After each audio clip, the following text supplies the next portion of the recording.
Vale. Bilkura buruaren aginduz, bilkura bereziari deitzen zaio udaleko osoko bilkurari 2026ko maiatzaren 21 egingo dan bilkura 8:30 udaletxeko osoko bilkura aretoan, zerrendako gaiak aztertzeko eta bazteko. Gai zerrenda lehenengo puntua 2026ko martxoaren 24ko osoko bilkuraren akta onartzea. Bai, hemen gauzabateko esateko eta da Margarren horri aldean batute dau kiroldegiko plakari buruzko eukiden zera eztabaida edo, bueno, gaia. Eta hori, iten dugu hori, zuko zen dule zeren formazio batzar bat egin gozala, eta gero Jose Luisa galdetzen dutzule, ia azaldu alozkoen, eta ez dugu jasotzen zelan zuko esan duen formazio hori egin eta gero, ez dugu zule arazorik teknikoekaz batzar bat izan deigun, eta bueno, abiziko dauzkozula, iten danean formazioa batzar hori konkretetako. Ez da gertuten hor? Ez da gertuten zer. Vale, Maioran izan zen. Berez jaso dira, ez da hori hartan? Bueno, bai.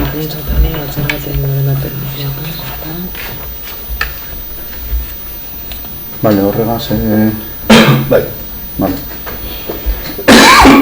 Vale, atalera, udaleko osoko bilkurak ebazteko aurkezturiko gaiak. Vale, bigarren puntua, kreditu orokorreko 2025ko aurrekontuari 6/2025 kreditua aldatzearen berri ematea. Bai, hau aurreko urtekoa da, ostotorra goitiko likidazioaren ingeruen. Ingen duzen deko guzen galderak, bai ustot Ane Sánchez egaz ingen du leberba komisioa momentu horretan aklarazio pare bat iteko, baina bueno, berako bai begitu behar zeuela espediente honen inguruen azken baten urte aspaldiko kontu edala, urte askotan udal honetan komente izen dugune, eta bueno, ingo duguz bera datorrenan edo eta ikusten duguena, momentu ez dagoen ez, argituko duguz deko guzen zalantzako honen ingeruen. Vale, bueno, berri matea. Vale, hirugarren puntua 2025ko ekitaldeko udala aurrekontuaren likidazioaren berri ematea. Bai, hemen badakigu dala berri emotea, bai gureko gendule komentario batzukin. Azken baten, honek badeko erako zerikusie, abenduen aprobetan dugu zen aurrekontuekaz eta bere momentuen ingen duzen komentario batzuk zelan hori, que creemos que se puede ajustar un poquito más el presupuesto y que esta liquidación, pues al final nos da la razón, ¿no? Como ya denunciamos en la aprobación de los presupuestos que aprobasteis en diciembre de 2025, queda en evidencia que los presupuestos municipales que se realizan no son reales, como dijimos en aquel momento, y que tienen mucho margen de mejora, ¿no?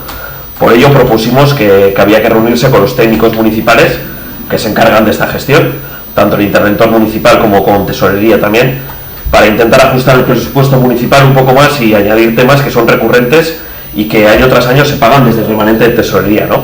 Con la excusa de que no entran en el presupuesto porque no cuadra absolutamente nada más. Y de esta manera pues lo que queríamos era consolidarlos en el presupuesto, ¿no? Que es uno de los debates que solemos tener en el consistorio. Por otro lado, y para dejar margen a otros proyectos que tengan encaje, como hemos comentado, como un apartado más claro de inversiones, esos famosos 65.000 euros que sabemos que no se cumplen nunca, que son totalmente irrisorios en este municipio, que tengamos esa partida de inversiones de 65.000 euros. Y, por ejemplo, también lo que siempre comentamos, algo como apartados como presupuestos participativos, ¿no? Donde dejar partidas donde los ciudadanos tengan voz y voto de a qué destinar ese dinero público y en qué proyectos quieren apostar esa partida que se quiera destinar, ¿no? Y todo esto lo comentamos más que nada porque es fácilmente justificable, ya que de 9,5 millones, que fue más o menos el presupuesto del 2025, han sobrado la liquidación unos 2,5 millones, con lo cual eso quiere decir que ingresamos más de lo que realmente gastamos, o eso, o que no ejecutamos todo lo que tenemos pensado, ¿no? Por lo tanto, tanto por un lado como por otro, creo que nos da bastante la razón de que en esos 2,5 millones de margen creemos que se pueden ajustar un poquito más a la realidad de este municipio que año tras año vemos en las liquidaciones. Orduen hau da apurbete gure gendunin apurbetonen ondorioak edo komenteu. Vale. Bueno, nosotros comentar básicamente que el presupuesto, como bien lo dice el interventor, lo hace en base a una norma presupuestaria europea que hay de la media de los últimos 3 años, que es lo que nos lleva a hacer el presupuesto ahí. Y bueno, la elaboración del presupuesto los hacemos tanto con intervención hasta ahora y a partir de ahora también algo con tesorería.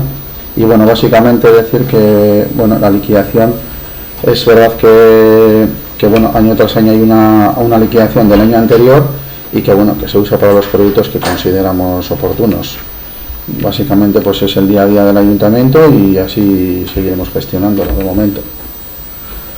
Bueno, nosotros, como ya hemos comentado, es eso, ¿no? Un poquito sabiendo que va a sobrar dinero, normalmente siempre ingresamos más de lo que realmente gastamos. Está bien ser conservadores en ciertos aspectos para no tener sorpresas en ejercicios posteriores, y un año malo que tengamos, pues no nos llevemos sorpresas, ¿no? Eso está bien, no vamos a decir que no, pero creemos que el 2,5 millones de 9 millones y medio es un porcentaje muy alto de margen de mejora que tenemos, el cual ya podemos destinar a otros proyectos que además normalmente siempre se dan desde el ayuntamiento y que se pagan con el remanente de tesorería. Entonces lo que estamos diciendo es intentar consolidar todos esos proyectos para que la gente no se quede sin esos servicios. Creo que te estás confundiendo con el tema de los 2 millones y medio, porque una cosa es que la liquidación, sí, pero una cosa es la liquidación de los 2 millones y medio, no es un dinero que haya sobrado del año anterior, simplemente que es una liquidación de que de lo que se haya ingresado, pero esos ingresos que se tienen, como los ingresos que hemos podido tener este año por la venta de las parcelas y del ICIO, reflejan el año que viene. Puedes tener un buen año de ingreso, pero no puedes usar el dinero, no es como en tu casa que cobras el salario y con el salario puedes comprar lo que tú quieras. Eso refleja al año siguiente. Nosotros no sabemos si este año tenemos presupuestado un ingreso de 500.000 euros por ICIO y va a venir una empresa, se va a instalar y vamos a tener un ICIO de 1.200.000, el restante de 700.000 refleja el año que viene en el remanente del año que viene. No es para este ejercicio, es para el próximo. Entonces, que justifiques que eso no me parece justificable, porque reflota el año que viene. Entonces la liquidación del año siguiente... Lo que estamos justificando es que año tras año la liquidación es de varios millones de euros, con lo cual, si año tras año esa es la liquidación, creemos que la media nos da la razón en ese sentido, con lo cual creemos y lo que estamos diciendo es que se puede ajustar más, como ya comentamos en diciembre, que se pueden ajustar más esos presupuestos. Es lo que estamos diciendo, como se hace en otros muchos ayuntamientos, que no creo que sea nada diferente. Decir el dato, no, yo lo que me refiero es que el dato de que han sobrado 2 millones y medio de 9,5, que no es cierto, que no es así, que una cosa es el presupuesto y otra cosa es la liquidación. Claro, de acuerdo, la liquidación. Uno por otro han sobrado 2 millones y medio. ¿Que van a un bote? Otra vez. Que no es del mismo ejercicio, que es de otro ejercicio. Me da igual que sea el anterior, Lander. En la liquidación, ¿cuánto ha salido la liquidación?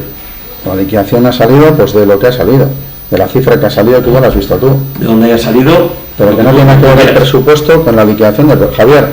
No sé si nos puedes explicar un poco tú, que no tiene nada que ver, está justificando la liquidación del año posterior con el presupuesto, que me parece importante, porque dice que ha sobrado 2 millones y medio de un presupuesto de 9 millones, y eso no es cierto. Ha sobrado con las modificaciones de crédito que también se incorporan en el presupuesto, entiendo yo. Que no es así, o sea, una cosa es el presupuesto, y me parece bien. Bueno, que lo explique Javier y que nos lo aclare, no tiene más misterio. 2 millones y medio esos que... Es que no sé a qué... La liquidación da un resultado de 2.400.000 y pico, si no me equivoco. Que no da 2 millones. La liquidación daba varias cifras, o sea, ¿te refieres al remanente de tesorería? No, digo de la liquidación, en este punto lo que sale es de la liquidación. Y si no me equivoco, el resultado es de 2.400.000 y pico. Es lo que yo he visto en los papeles. Que tiene otra interpretación, pues nos lo explicas, pero lo que nos queda claro es que ese dinero se puede reincorporar al remanente de tesorería, es lo que estamos hablando, ¿no? Hablas del resultado presupuestario, que es 2 millones y pico. Eso es. Vale, bueno, pues sí, a ver, digamos que como resultado de la liquidación del presupuesto se obtienen diferentes cifras, ¿no? Una de ellas es el resultado presupuestario. Cada una tiene su interpretación, es decir,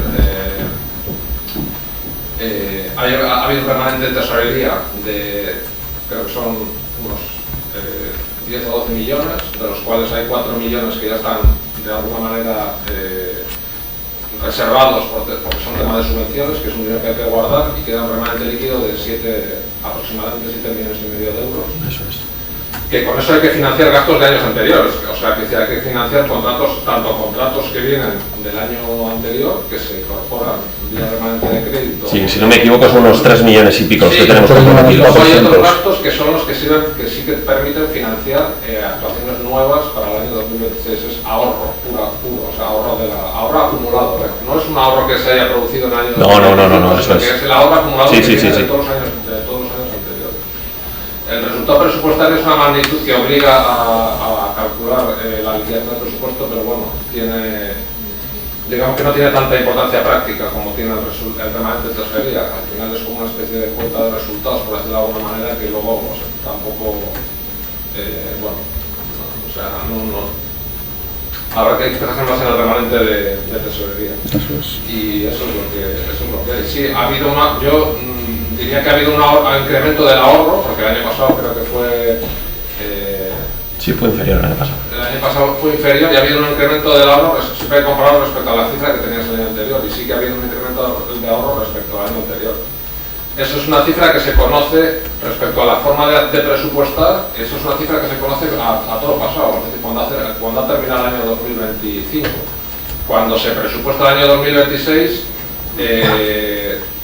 claro, si supiéramos los datos de... es una previsión, el presupuesto no deja de ser una previsión que se corrige cuando se hace la liquidación y se cierra el ejercicio, entonces se sacan los números.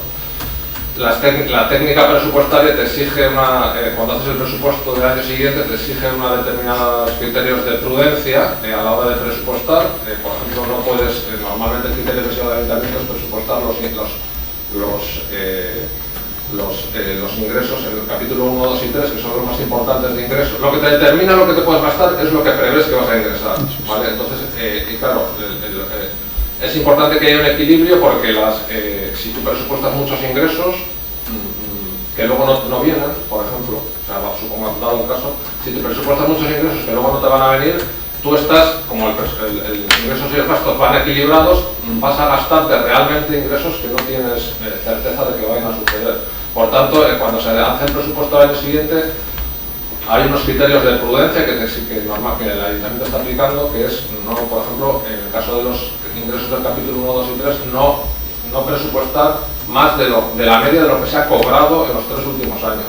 Luego, cuando haces la liquidación, te podrás dar un resultado mejor o peor en función de que hayas acertado más o menos, pero esos criterios se tienen que seguir. Entonces, si la liquidación del presupuesto del año siguiente es positiva, significa que de alguna manera pues ha ido mejor de lo que tú habías presupuestado en el año 2025, pues porque has sido conservador o porque realmente te han venido ingresos que no esperabas o una combinación de cosas. Puede ser que te hayas gastado menos y hayas ingresado menos, o sea, hay que verlo. Normalmente, por lo que hemos estado analizando nosotros, suele ser una combinación de los dos. Sí. Que los gastos se han previsto que son bastante mayores y que luego realmente no se ha gastado todo eso, y luego que los ingresos normalmente también suelen ser mayores. Es una combinación de los dos, por lo que hemos analizado. Sí, que es verdad que los años 2000, el último año 2020, se presenta la liquidación, y el año anterior han sido años en los que se ha obtenido un resultado bueno, o sea, ni bueno ni malo, pero superior a lo que se había previsto. Se ha incrementado el remanente, por lo cual determina que la corporación dispone de más fondos. Pero yo quiero dejar claro aquí que eso es fruto de una gestión. O sea, quiero decir que la cuenta de resultados de cualquier empresa o de cualquier institución mejora si durante el año se gestiona bien. Quiero decir que si se toman medidas para traer, en este caso, por ejemplo, una tercera arquitecta que pueda sacar más licencias de actividad, nosotros una partida que teníamos presupuestada en el inicio se aumenta. O sea, es normal que la liquidación vaya para arriba porque es fruto de una gestión, clarísimamente. Y además, lo que te estaba diciendo antes y redundo es que no tiene nada que ver el presupuesto con la liquidación. El presupuesto son una estimación de los últimos 3 años que dice Javier, y la liquidación es que en base a lo que hayas producido o cómo hayas gestionado el año siguiente tienes más. Entonces, el 24 tuvimos una liquidación y el 25 tenemos mejor. A ver si el 26 tenemos mejor. Bueno, yo, como siempre vas nada más. al mismo terreno, quiero cuestionar lo de la gestión y quiero decir que lo que sí demuestra es eso, que la gestión es escasa, porque si todos los años se produce tal desfase, o sea, en el sentido de que se ahorra muchísimo, es que igual no es tanto, sino que lo que se hace es un mal cálculo al principio. Si Y luego lo que te quería decir es que el tener un arquitecto además se liquidan más licencias de actividad, pues eso sí que no puede ser, porque licencias de actividad hay que liquidarlas todas. Licencias de obra. O de obra, me da igual, hay que liquidarlas todas, porque es tu obligación liquidar cualquier licencia que se solicita en el ayuntamiento. Entonces, no tiene absolutamente nada que ver una cosa con la otra. Quiere decir, que no mezclemos churras con merinas. Sí, bueno, yo me quedo con una cosa clara, que es que hemos aumentado el presupuesto en un 16% en 2 años, y eso es fruto de una gestión, nada más, y no tengo nada más que decir. Lo que dijimos también, con un presupuesto mayor aún todavía no te entran, que luego lo comentaremos si quieres. En el tema de la mancomunidad has tenido que reducir la partida para la mancomunidad porque no te entra todo el presupuesto, con lo cual eso de que aumentas el presupuesto y aún así todavía no te da para meter servicios básicos como son recogidas de basuras, limpieza viaria, atención domiciliaria, servicios sociales, euskera, bardintasuna, y tienes que volver a recortar otro año más, bajar el presupuesto, destinar a la mancomunidad, que sí o sí vas a tener que pagar. Hablemos de gestión también, pero vamos a contar todo, que está muy bien decir el número bonito y el alto, y tener que contratar 3 arquitectos cuando ningún otro municipio de este valle tiene 3 arquitectos. Y ya ni te digo a ayuntamientos que tienen muchísimos más habitantes que este, con lo cual eso de que la gestión es muy buena ya veremos cuando gobernemos nosotros, a ver qué te salen esos números, porque también el despilfarro que hay en muchas cosas se queda en evidencia también, con lo cual igual se podría hacer hasta bastante mejor. Lo único que aquí, como tenemos, por suerte, tenemos bastantes números altos en tema de dinero, pues es más fácil gestionar así. Estaría bien cuando tengáis una hucha pequeña a ver qué tal gestionamos todo eso. Bueno, no quiero entrar en debate, pero bueno, fruto es que hay Has querido inversión. un debate, tú has querido llevarte No, la medallita no, simplemente quiero decir que opinión política. pero es que es un debate político que no es fruto de la realidad que está viviendo este municipio, porque hay 7 proyectos en marcha con una inversión terrible. Eso quiere decir que la ejecución del presupuesto está yendo bien. Está yendo bien en el sentido en el que hay 7 proyectos en marcha de bastante inversión en el municipio, y el presupuesto está ampliando, la liquidación año tras año está aumentando. Bueno, no sé si podemos seguir en esta línea, pero de momento mal no, creo que no vamos. Y no tengo mucho más que decir, ¿no? El dato mata el relato y aquí está. Te hemos dado bastantes más datos y tu frasecita no creo que mate mucho más relato. Te hemos dicho lo que te he dicho con la mancomunidad. Has tenido que reducir servicios básicos para tener que hacer frente a tus supuestos proyectos, aún teniendo bastante más presupuesto, un 15% más. Con lo cual, no sé yo si estás gastando bastante más de lo que deberías también y has tenido que meter más ingresos y tener que recaudar más, cosa que hasta ahora vuestros equipos de gobierno no lo hacían. Lo queremos recordar, que las liquidaciones que hemos hablado, como ha comentado Alex, de las licencias de actividad, no es una medallita vuestra, sino es una dejación de funciones de anteriores legislaturas donde vosotros gobernabais, con lo cual no creo que sea que estuvierais haciendo también antes tan bien las cosas como comentabais, que os recuerdo que gobernabais vosotros, por mucho que digáis que sois un equipo de gobierno nuevo.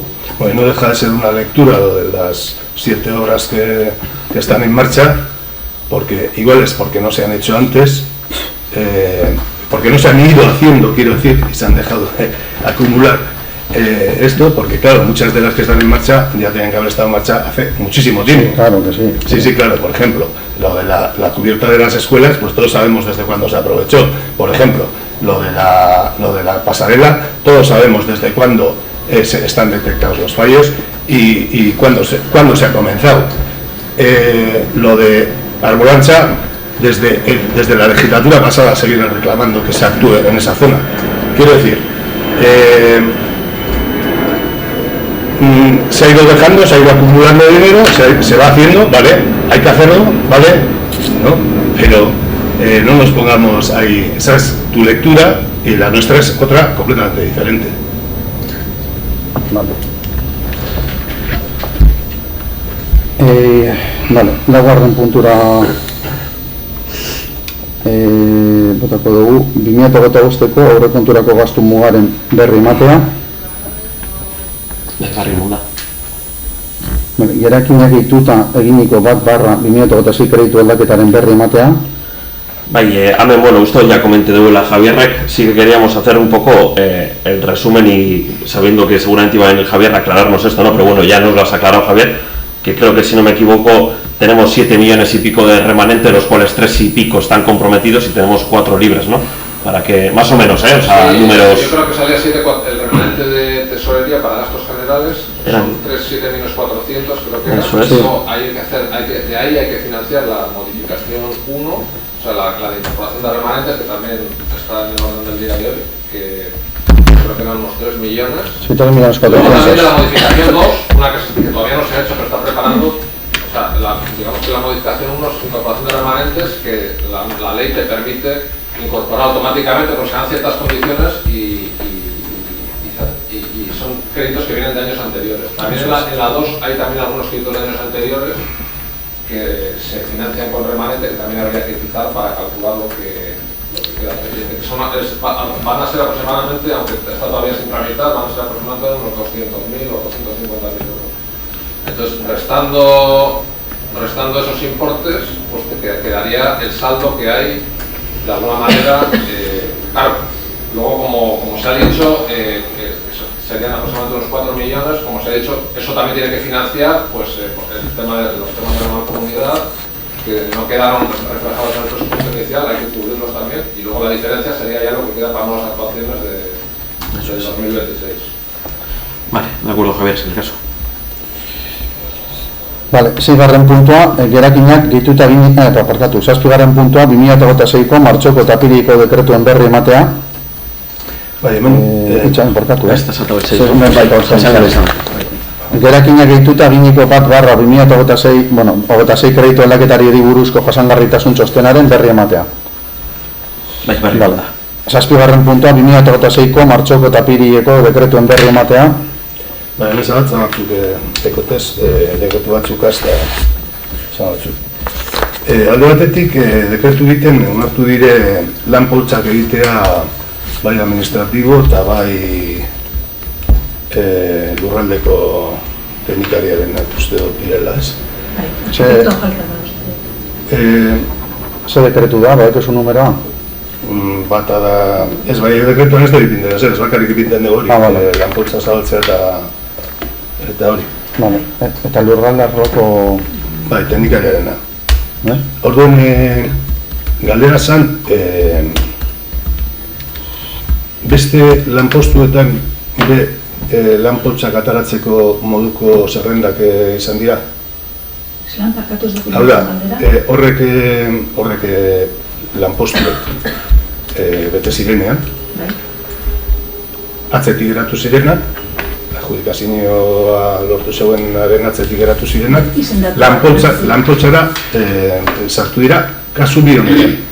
Eta nire galdera da, eta beste oposizio guztietan... A ber, egonkortze prozesuak erabitakoak izan dira. Guk izan dira, dakizuenez, lanpostuak zirenak adibidez 2009 urteko lanpostuak sortuak, horrek konkurtso bidez egindako prozesuak izan dira. Horietan ez da sortu lanpoltzarik, bale? Gure udaletxean egin diren egonkortze prozesuetan gehiengoak horretarikoak izan dira. Egon dira hiru lanpostu mota izan direzenak konkurso lehiaketa oposaketa bidezkoak. Eta horietan sortuak izan dugu lanpoltzak. Horrek izan dira lurralde arloko teknikaria, administraria eta arkitektoa. Horrek hiru lanpoltzak aurkiko dugu. Eta gero, era dago sortzeko lanpoltzak. Beti egin alda. Beste kategoria batzutarako. Baina, klaro, hori prozesu bat egin behar da lanpoltza sortzeko. Bai, galdera zen horiz ikusi dut zelan provizio pilo bat egon diren administratiboenak eta lanpoltza horiei esker. Bai, hori da. Eta... Hortik hartu dugu, lanpoltza horretatik hori hartu dugu. Eta hainbeste denporatan, gabezi bat egon danez, ez zegoelako beste inongo lanpoltzatan. Eskolan izan da. Baina guk eduki dugu gure lanpoltza propioa. Ez, hauen sortu da. Ze guk gure prozesua bukatu behar izan dugu lanpoltza sortzeko. Hori izan da. Bale, argituten. Ez, sortu ditugunean lanpoltzak, batean hasi gara betetzen, gure gainera koherentzia ariketa bat egin da, uste genuen gure prozesuetan parte hartu dutenei zuzentzea batez ere eskaintza hauek, ez da? Bakanteak dira. Bale, argituten. Beste alde batetik, ikusi dut, hainbat dekretu dozela bai, eta batez be azken hilabete hauetan, ekintzak onartzeko dekretuak. Hola, bakarrik jartzen dugu, aprobar la actividad de 25N, aprobar la actividad de tal. Hori lehen edo, eta honan izango da, igual. Beti ikusi izan dugu batzordeetan eta lagunduta aurrekontu bategaz, fitxa bategaz eta hori. Hemen ez dugu egiten izenburue baino eta nik ez dut ikusi gero beste dekretuek onartzen horrek actividad y gasto, aprobación de actividad y gasto horrek dakartzen gastuen onartzea dekretuetan. Azaldunaz? Zen dekretu adibidez? Adibidez, pues adibidez, Sasimartxo. Bai, Sasimartxo beti pasetan da batzordetik dekretu egiten da gero. Eta dekretu horretan... Dekretatu da actividad y gasto. Bai, gero horrek ekintza horren barruen kontratu txikiak egiten dire eta horre dekretu egiten dire. Igual el nombre de empresa, Edo. Está aquí igual el nombre de la empresa, el contrato chico, no se hace con nombre.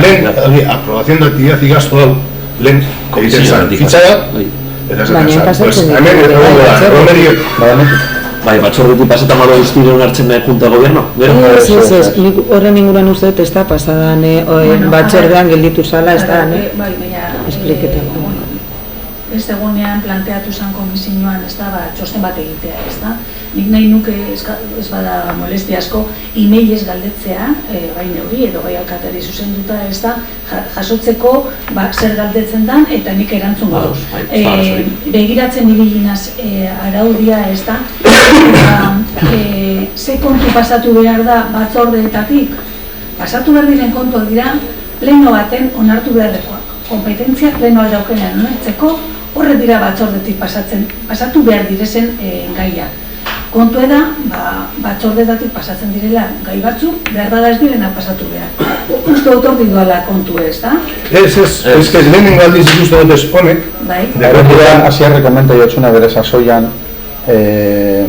batzordetan egiten gendun, batzordak egiten gendu zanean, zelan gero, Asiere Maldi komenta jotzuten eta nigaz egon zinela berbaiten zelan batzordetatik gero administrariak egiten zidutela ofizio, ez dakit, ofizio zelan da beste itxea adjudikazioa, ez egiten ziduten. Esleipen bat moduen, izango basa moduen, baina berez ez teko zentzurik, azkenan dekretu egin behar da. Oinarte egon gara batera egiten, eta oin baldatu da dekretuz egin alizateko, eta alandabe batzordetatik pasatzen da fitxa, zuek jakitun egon zaitezan zer ringo dan eta zer ez da ningo. Gero aprobazioa dekretuz egiten da. Gure galdera batez bezan aprobet horrek eusek, bai eske, betxetan dugu lehen horrek eusek ezin da aprobetan dekretuz. Hori da galdera. Aprobetan zan komisioan eta gero ustot junta gobernatu pasetan horrek eusek. Horrek aktibidade bat ez doi esarritartasuneko aktibidade. Betxetan egin duzen gero onartzen zen duzela junta gobierno y así no te falta decreto, ¿no? Si lo apruebas por junta gobierno no te falta hacerlo por decreto. No, en principio, pero... Y yo creo que por eso no pasaban por decreto, como están pasando ahora. Sí, igual pasaban por junta de gobierno, pero... Yo creo que pasaban por junta de gobierno esas actividades. Que simplemente para saber cómo se está ejecutando todo eso. Desde que estamos, egia Asiere Maldi que comenta zegoena, uste pasado usela danak dekretu bitartez beti batzordetatik pasa, baina junta de gobierno dekodan kapazitateagatik... Pasan urtan bebai, Batan bat bai. Nikten dana da batzordetik kontu eman zer ingo dan herrien edo Sasimartxo ingo badan eta Osa, abenduan. dekretuz aprobetan da aktibidea. Abendutik ona da, Eta Sasimartxo adibidez dekretuz onartzen da aktibidea eta gastua. Eta gero horrek ekartzen dugu kontratu batzuk, ez dakit, Sasimartxo ninten da guztia. Eta hori dekretuz iten, eso. Eta kontu emoten da gero batzordean? ematen da, bastante. Egiten da, dekretuz, beraz gero kontu ez dugu pasatzen gero likidazio batzordetik. Dekretuz bai. Likidazio nire gastu edo ez dakit. Eta gero beste zalantza den bat, ez dakit, ez dut ikusten hor koherentziret batzutan egiten dela eta beste batzutan ez, dekretuetan, baiz bakarrik horretan, beste gauzo batzutan be bai, ez? Esate baterako. Onartu gendun batzorde baten zirkulako ekintza. Gastu batzukaz, sarreratan, gastu batzukaz busean, eta onartu zen. Badakigu, eta komentatu dugu, handitu dela Gasteiza. Hau da, orduen, dekretatzen da, autobus kontratazio berrien gastua, onartzea, eta ez entradana, esate baterako, ez dut ikusi nendik. Dekretu zau. Orduen, zein da kriterioa? Zeraitik eusen bat bai, beste batez? Ez da hori, horre dekretu ze egiten dago bai hori, Zein? Sarrerana. Sarrerana. Bai, fijo. Bueno, guri pase eskuzu ez? Bai, hori libro de dekretu doa, directamente. Osa, lehen iten zan... Geu arte dekoduzen dekretuetan, hau da, apirilaren, eta maikar arte, ez. Beste bai, hau ez.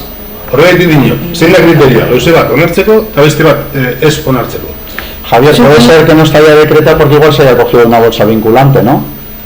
Y que no haya que decretarlas el tema de las entradas. Yo entiendo, por lo menos el contrato menor de tener que adjudicarlas, eso entiendo que la adjudicación va por decreto. O sea, eso fijo. Bueno, hasta el 30 o 31 de abril no está. Bueno, no está, o sea, no lo pasado. No, basarte hemos pasado porque ahora todos los decretos que se firman van al libro de decretos. Pues hazme caso, bueno, pues lo revisaremos porque igual está ahí. O igual no. Habrá que revisarlo, Alexander. La última también nos pasó que eso se había pasado y realmente estaba el informe dentro del expediente. ¿No te acuerdas tú de la última vez, Diego? Que estuvimos hablando de un tema y resulta que lo tenías tú también, que estaba dentro del informe. No. Bueno, da igual, lo revisamos. Aquí no lo vimos. Pero el criterio es que la actividad, o sea, se pasa por comisión simplemente con un ejercicio de transparencia para dar cuenta de lo que se va a hacer. Nada más. No se aprueba ni no se aprueba. La aprueba el decreto, la Junta de Gobierno o el Pleno. Entonces, luego se hace un decreto aprobando la actividad y gasto. Bueno, pues yo digo que aquí no hay una coherencia. Beti ez da egiten. Eta hori, nabaritu dut, eta bueno, apuntak bideo galdetzeko, horregatik, ia zein den kriterio. Baina, antzeko zeuzer pasatzen da beste duzu bategaz, eta da, pertsona, bueno, horren inguruan, idatziz daukagu, ez dakitzen bat bider galdetuta, eta horrendik ezain gauz, bazera. Baina, pertsonaren asuntoan. Pertsonaren kontratazio guztiak dekretatu behar dira, da, galdera, igual zuri zuzenduago, teknikoago dalako. Izendapenak? Izendapenak eta usteak. Usteak? Bai. Batzutan dau, beste batzutan ez. Begiratu, bueno, dakizunez ez da, zelako lankargarekin egon garen ez da, izendapenak beti dekretatu behar dira. Eta CSEak, orain hasi gara egiten. Egin behar da lan bai.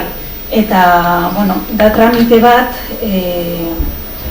nik orain arte hasi naz egiten orain, ez da, zer orain langilea. Ez orain arte behin da batzutan, kasu batzutan, beste batzutan ez, horregatik da galdera. Eta orain egiten hasi naz bai, baina izan da, ze, bueno, lankargagatik, baina egin behar da bai, CSEa egin behar da.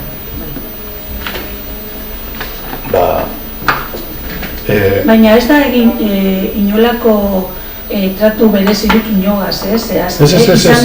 Ena hori esaten, ez, nina bil beste ikuspuntu batetik ikusten, nina bil beste ikuspuntu batetik, eta da, oso informazio bitxi daukagunez, ze udaletxea oso itxia da, ez? Daukagun moduri bakarra, zeuze jakiteko, pues hau da, orduen, beharriz, osea, egin behar den hori egiten espada, gu eskala enteratzen, esan gure dut. Eta gainera, idatziz eskatzen badugu, eta legeak dinona epe baten erantzun emon behar dela idatziz, hori betetzen ez bada, orduen gure lan egiteko modue, gure medioak lan egiteko eta kontrolatzeko, ze hori da oposizioaren lana,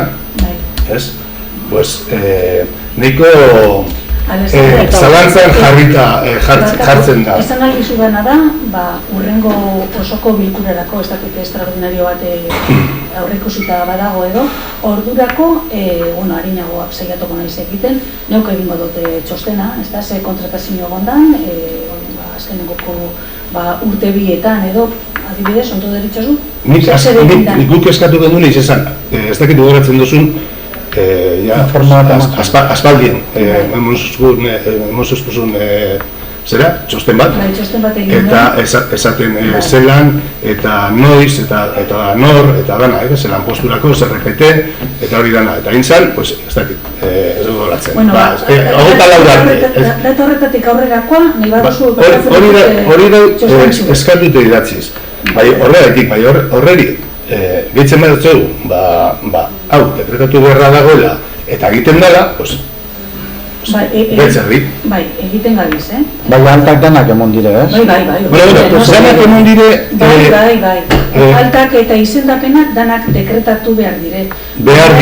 Eta egiten dira, langile guztiek daukate bere izendapena, noski, eta altamoteko... Eta izen direnean epe baterako eta ordezkapen bat egiteko eta bai? Beti. Parkatuko doztezu, baietanak ez dire dekretatuak izen. Zein ez adibidez? Zerrenda, enon zeusten zerrenda horretan, erdi epainari dekretatu barik egon zan. Danak dauz dekretata. Hori den ez dozko espazetan dekretu guztiek, bietako da. Ni dekretutatik ataratako personal kontratazio eta zese guztiek zerrendatu dekretatu. Zerrendatute dekretatu. Zalantzabarik. A ver, Alessandro, dekretu guztiek libro de dekretora doaz. Así que ese esan ez dauzela, vamos. Pues orden ez dira dekretatzen, bietako bat esan dut nik. A ver, claro, hemen zalantzan jarri ez direla dekretatzen. Beraz, da teknikariek esaten dutzu dekretetan dira. Eta nik dinotzut. Ezaizu aztertzen dut. Bai, eske esan genuen, eske idatziz eskatu genuen, grande, ondala urte bete, eta ez da erantzun. Orduan, zer gure dezu esatea? Zu zauzu baiestatzen ez direla dekretetan. Eta zuk ez duztu erantzuten idatziz eskatu genuen. Esan dutzuanek erantzun model. Jarri, eta erantzun, zure obligazioa da, erantzutea idatziz egiten batzun galdera. Alexander, parkatu. Erantzua hartzen dut, urrengo eta eskertzen dut. Egin diren... Eta eskertzen dut. Izendapen guztiak, eskertzen dut benetan. Esartunetu zeure edukiko dozu.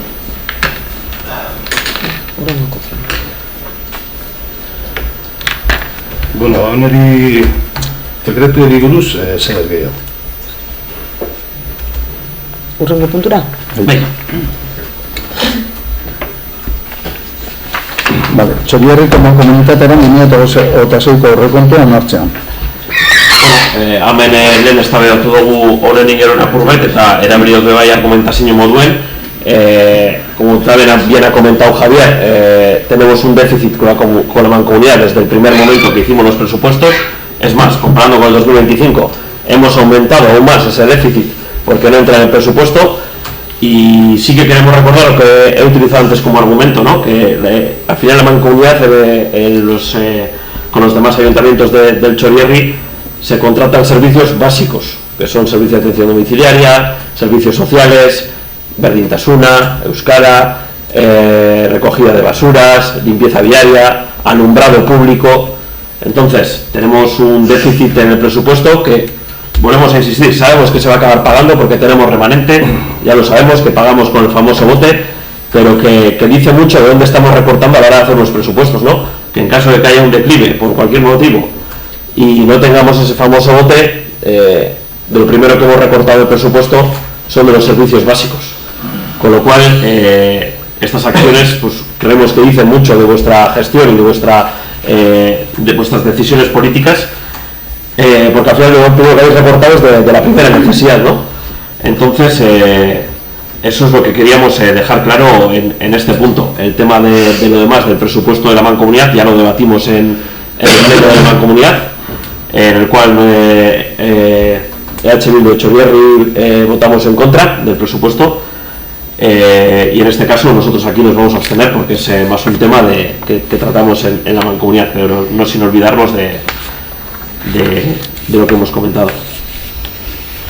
Vale, comentar que en este punto sí que es cierto que bueno, se suele dejar parado hacer una modificación presupuestaria posterior, pero bueno, me quedo con que afortunadamente nunca ha faltado dinero, creo que va a faltar dinero para dotar a los servicios de la Mancomunidad, y creo que en este municipio nadie, ni en temas de servicio de atención a domicilio, ni emergencias sociales, ni ningún tipo de ayudas de necesidades de la Mancomunidad han sido todas atendidas y de buena manera.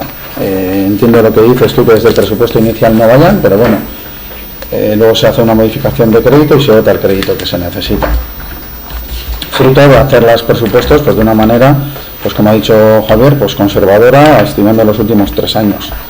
Pues bueno. Pues esas son las críticas que hacemos, ¿no? Que son unos presupuestos tan conservadores que ni siquiera podemos meter todo lo que nos cuesta los servicios de la Mancomunidad.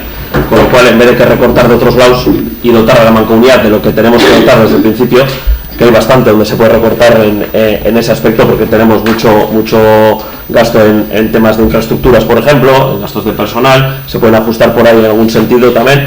Es lo que estamos comentando, pues hemos decidido recortar de servicios básicos, y esa decisión es una decisión política y que dice mucho de vuestra gestión.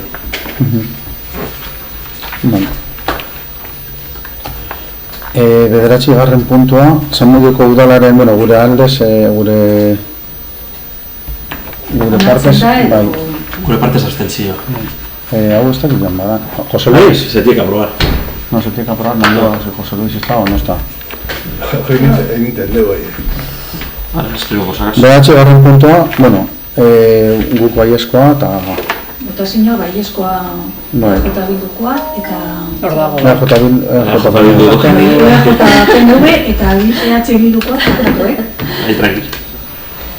Vale, bederatzigarren puntua, Zamudioko udalaren 2025ko abenduaren 31ko ondasun eta eskubideen inventarioa zuzenketa onartzea. Bueno, boto bikoitzain barra... Sí? Botazio. Bueno, ulertuten da. Bai. Vale, bederatzigarren puntua, Zamudioko udalaren 2025ko abenduaren 31ko ondasun eta eskubideen inventarioa zuzenketa onartzea. Bai, hemen komisioan aurreratu gendu moduen, absteniduko gare bai. No. Guk aldeko boto.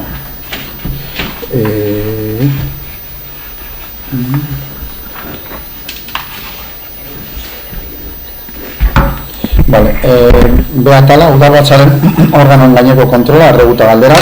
Bai, hau baino lehena kultura dago Zamudioko EH Bildu taldetik mozeño bat aurkeztu, herriko jaiak antolatzen duzen eguraldiona jai batzordeari babes ekonomikoa indartzeko.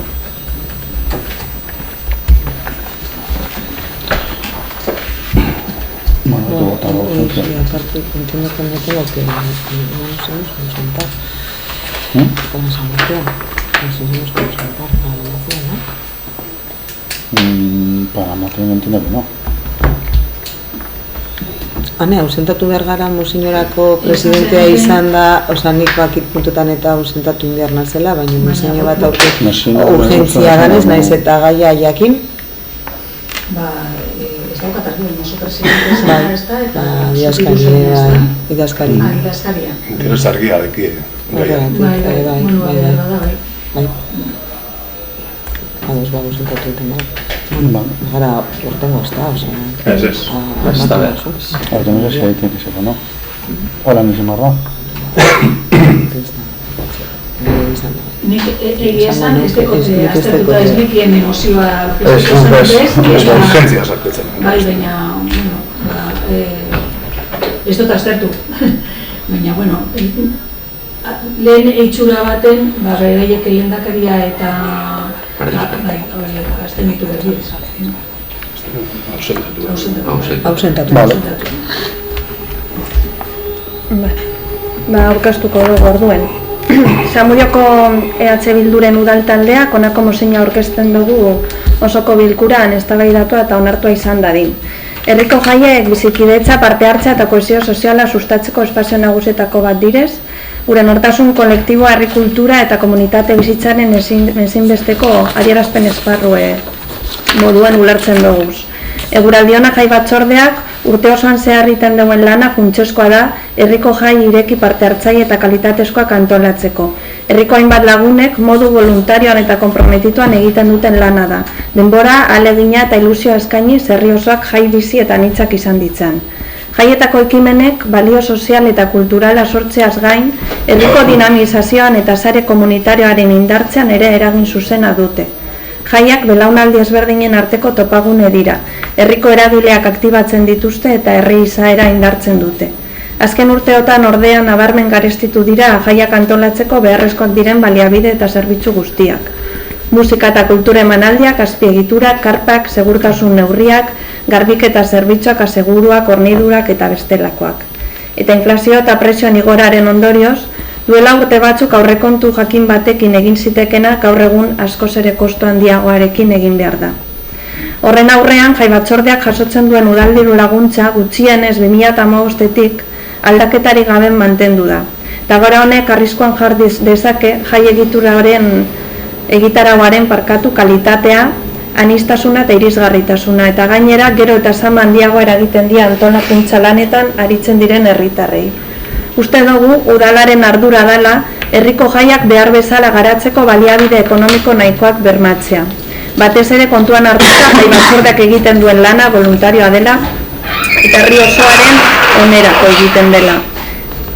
Iaz, udalaren gerakinetik 55.000 euroko aparteko ekarpena egin zen, eta neurri hori oso positiboa izan zen jai programazioa indartzeko eta gastu igoerei aurre egiteko. Horregaitik aurten ere ekarpen hori egitea beharrezkotzat jotzen dugu. Era berean, egoera hau ez dela salbuespenekoa ulertuta, beharrezkoa ikusten dugu igoera hori egiturazko bihurtzea eta datorren urtetik aurrera udalaren urteko diru laguntzan txertatzea. Bestalde uste dugu bebai jai batzordea bera izan behar dela, aparteko ekarpen horren erabilera zertara bidaratu erabakitzeko eskumena duen eragilea. Bere autonomia eta egiten duen lana errespetatuz. Eta horregatik guztiagatik, Zamudioko udalbatzak honako erabaki hauek hartzea proposatzen du. Guk proposatzen dugu 4 punto. Bat da, aurten udalaren gerakinetik pasan urtean izan moduen 55.000 euroko aparteko ekarpena egitea eguraldiona jai batzordeari. Bigarren punto baten, jai batzordearen autonomia aitortzea eta bermatzea, aparteko diru ekarpen horren erabilera eta banaketa zertara bideratu erabakitzeko. Hirugarrena da, datorren urteko aurrekontuetatik aurrera, jai batzordea jasotzen duen urteko diru laguntza arrunta gutxienez 55.000 eurotan handitzea, hori ja aurrekontuan bertan jasotzea, hurrengo urtetik aurrera, eta modu egonkorrean txertatzea. Eta azkena da, jai batzordeak herrian egiten duen lan sozial, kultural eta komunitarioaren garrantzia publikoki aitortzea eta bertan parte hartzen duten voluntario guztiei eskerrak ematea. Gure badozu aldotzuete kopia bat.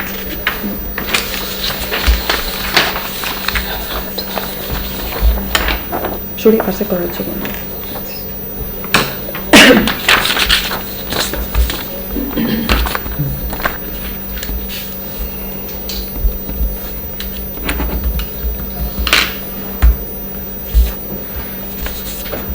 Vale. Bueno, aurreko batzordean komenta gendun moduan,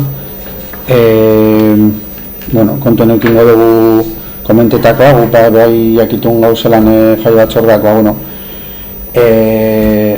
diru laguntza badako gauz hemen zinegotzi bidei parte hartzen dutela jai batzordeatan, eta komenta gendun batzordean zelan diru laguntza hori partida batzuk, diru batzuk kendu direla, adibidez eskarpan asuntoa esleipen baten sartu dela, eta horrek kenduten dela diru partida bat jaietan, udaletik zuzenean iten da, eta kontuen eukingo dugula mozio honek esaten daurien puntuak, kontuen ekingo dugu, baloreko dugu, eta komente genduen moduan, behin jaiak likidatzen direnean, ikusko dugu zenbat beharrezkoa dan. Zenbat, kalkula barro dugu karpak zenbat kenduten daurien, eta horren eskuetan, diru gehiago emon jai batzordari.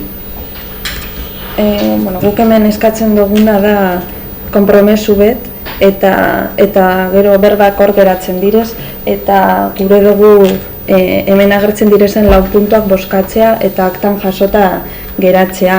Ez duguna gure da, eta oin arte gertatu izendan moduen, honek ekarpenak edo diru laguntzatik aparte moten dozuen dirue, falta dela ikusten dozuenean, izetea alde bakarrez hartutako erabaki baten ondorioz, eta zuek erabakitako ekintza zehatz batera bideratuta. Uste dugu horrek kentzen dutxola jai batzordeari autonomia, eta ez dugula errespetatzen bertan parte hartzen dagoen jentea, eta bebai askotan haua betetzen datzu esaten behar direzela prozesu parte hartzaileak, herritarren ahotsak entzun behar direla, eta badeko guzenean olako batzordeak egituraz sortutakoak eta hainbeste urtetan zehar, jentea bertan bolondrezki lanean dekogunean, ez dakienan emoten aukera duintasun bategaz, benetan herriko jai batzuk ondo antolatzeko.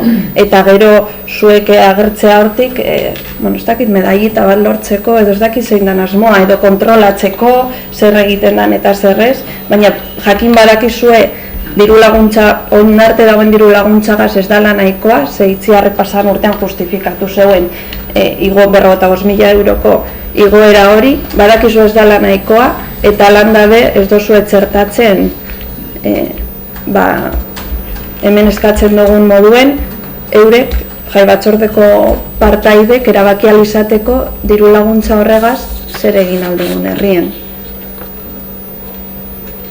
Guk komente duguna da hori, baloreko dugula ia ze gerakin falta dan, eta horren eskuetan baloreko dugula aurrekontuetan sartzea gehiago, eta kalkuleko dugula bebai zenbat sartu beharko dan diru laguntza. Kalkule behar dozu. Ez jakin garrotzen dut. Udalbatzaren agindua bada, bete beharko dozu, ez? Udalbatzaren akordio baten ondorio bada, bete beharko dozula. Eta boskatu beharko dugu mozioa, eta mozioak dio zer egin behar dan. Eta zuk egin beharko dozunera udalbatzaren zera bete ez. Hemen zinegotzi bat dakizun ez falta da, ez da? Behar bada bai, horrek ez dugu baldintzatzen, ze behar bada guk aurrekoan abstenidu ginen, eta behar bada ez dugu garazorik haren ordez eta errespetuz abstenitzeko behar bada gutariko bat, eta ata guzti ere baina landa bebera boska iragazten egoera da gana, eta ez da kontutan euki dugu hori bai, ez dugu baliatu gure egoera horretaz. Eta egon dabe esan baldintzatuko, hori ez da. Bastakit nik ez tekot argi... Mozinoak bostatu egin behar hori horren da. Ez dakit mozinoa ez dut irakurri. Onartzeko. Atzetik dago. Atzean dauze onartu behar diren puntuak, 4 direla.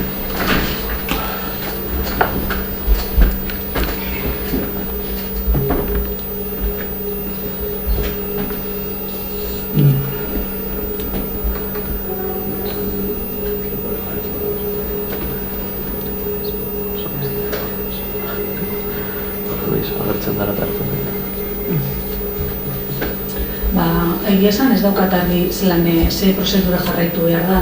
Ez dakit behar da urrengo osoko bilkuran ebatzi dezakegu mozio hau. Nik uste dut boskatzen behar direz, boskatzen da, prozedura da boskatzen da urgentzia eta kontsultak egingo dugu.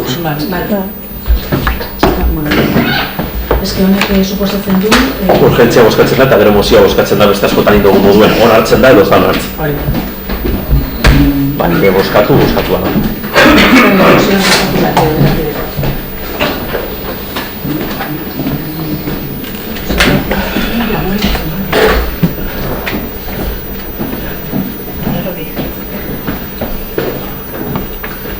saiatuko gara gu bai.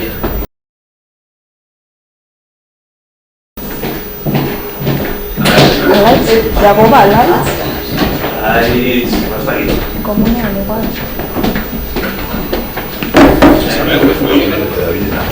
Txarte torri da. Este de la hermoso, la zona faldu, ¿ves? Telefonamente que da komunean gara hori bat. Idatziz, bai, gure interbentzioak gero pasetan dutxoguz idatziz.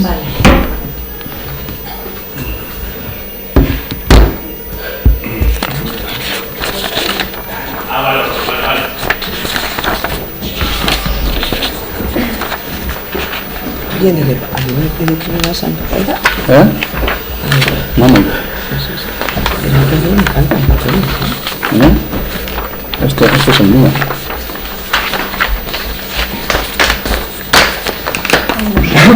Cambio de txupapela, bale, bideo txupate garbi bai.